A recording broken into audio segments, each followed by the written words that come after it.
MJ from Alta Love, and today I wanted to talk about restoring balance. And this is obviously inner balance, which manifests as a sense of balance in this world, and then on a broader level, a global balance or a little bit more harmony.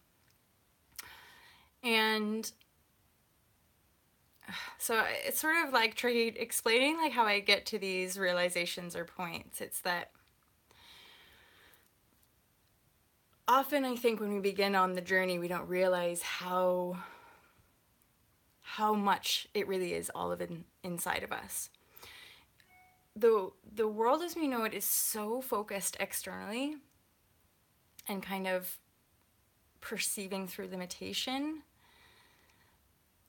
Like we're so embedded in that way that when we begin meditation, mindfulness, yoga, energy, law of attraction, when we start to become aware of these tools, these practices, these teachings, it takes a while, right? It takes a while for us to really get into working with the emotions. And there again, it's realizing, so thought is like more solidified even than emotion, but they're uber duper connected.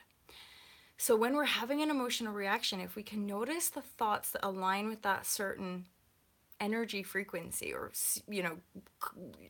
cluster of energies as an emotion, if we can notice the thought, that's our indicator of like how far out.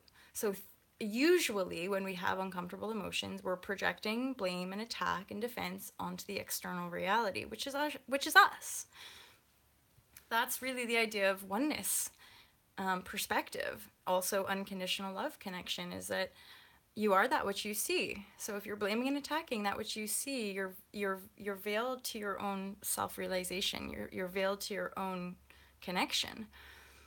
So the journey inward is quite radical, and it's only when we start to do it, going within, and peeling back layer after layer after layer, you can get to these sort of moments, these plateau moments of just being like, whoa, like wow.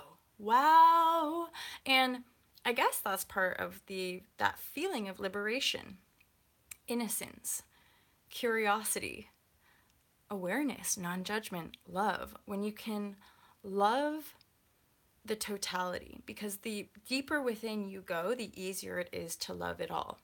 The easier it is to accept yourself in the full expression that you show up as, with all of the polarities, right? It gets easier to hold space for dense and dark emotions. It gets easier to be humbled by the shitty thoughts that you project, because we're all in this together. We're all awakening together. We're all yoking profound ancient teachings in the now, in this modern world, in this modern age of advancing technology and just blowing the lid wide open, potential ET contact and, far deeper space exploration. Things that we thought were just like fantasy in movies from not long ago are now actually the reality. So there again, you can see how our collective thought is actually creating our future. And yet, we as beings are experiencing our past, present, and future in the present moment, right? I.e., when we have emotional reactions, it's often past imprint. So we have to own and integrate those past imprints to actually transform them into the present moment so that we can have access to more inspired thought for our future, more high level. I call it the new paradigm. Some people call it the new earth. Some people call it heaven on earth. So that we can actually project a bridge, you could say, to a new way of being, a new way of perceiving, which ultimately creates the world that we live in. So we're living in this time of transformation, and many of us are having these awakening realization moments so that we can guide ourselves and other, because we recognize that we are all one, right? So we yoke our connection so that we can lead by example in how does it feel to live in this new world where we all love each other, where we all know that this fluid reality, this vibrational reality is closer to the truth than the old perception that we're coming from of being this separate 3D matrix reality, right? And the more we break free from that, the easier it is to start to sense that the inner balance is, it requires us. Okay, so straight up as well, this is kind of off the back of my last share, which was stop facing reality. And it can sometimes be part of the awakening, and often the attacks that like spiritual communities get are like bury your head in the sand, like just sit there and fucking meditate while there's all these problems in the world.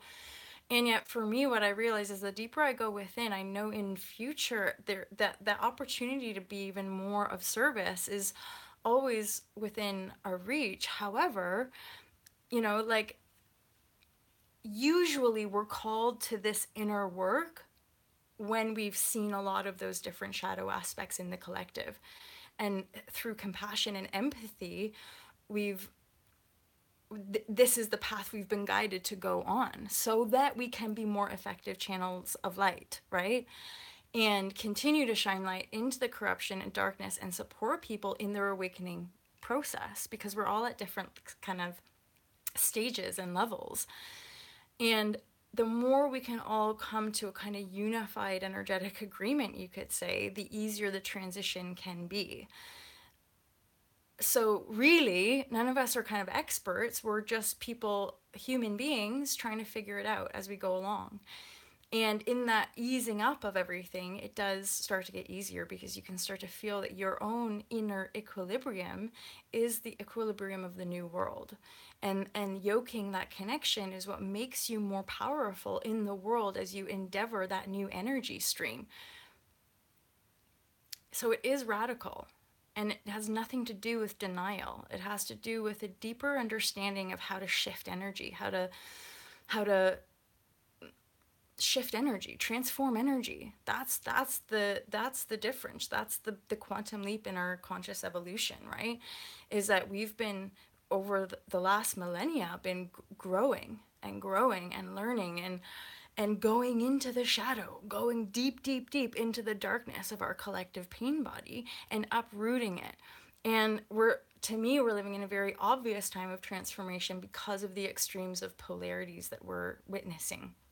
And that extreme of polarity will continue to guide people in to do the inner transformational work, because that's the the global world picture that we're painting is coming from within us. So yeah, a lot of us are called to withdraw, a lot of us are guided into different practices, or just guided into the best feeling space.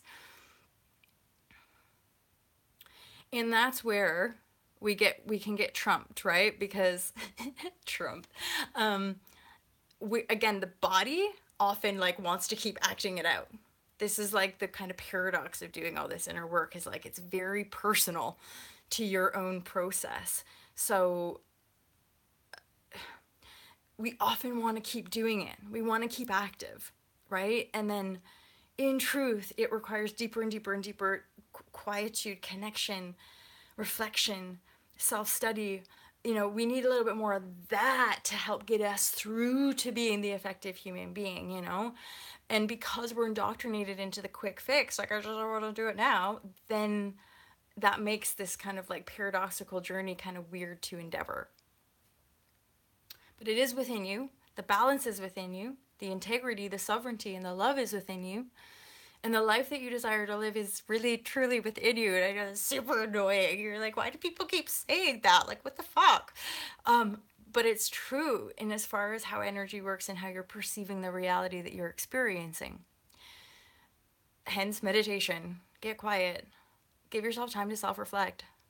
Don't just blindly do what other people tell you to do, including me.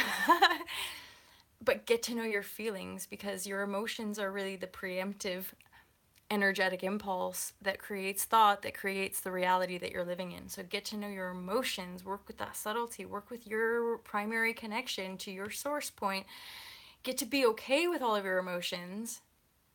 And then that's what creates the kind of eye in the storm, the pillar of light in the void of darkness. You become that center point and become the kind of co-creative force with the energy that you perceive around you. rather than this little like, I'm scared of all of the energy around me. You don't have to be scared because you are that. It's you, it's your friend. The energy around you is your friend. We've just, for some weird reason, been taught that it's not. Like, this energy is out to get you, and we're like, ah! And so we're all creating these nightmares everywhere, and that's like, okay, I'm ready to not create a nightmare. I want to create joy and love and abundance and freedom and proper hippie. But that's okay, because I have unconditional love and acceptance of self. I love you guys. I hope that was useful to you. Have an awesome day. Peace, peace, peace. Namaste. Have a good one, guys.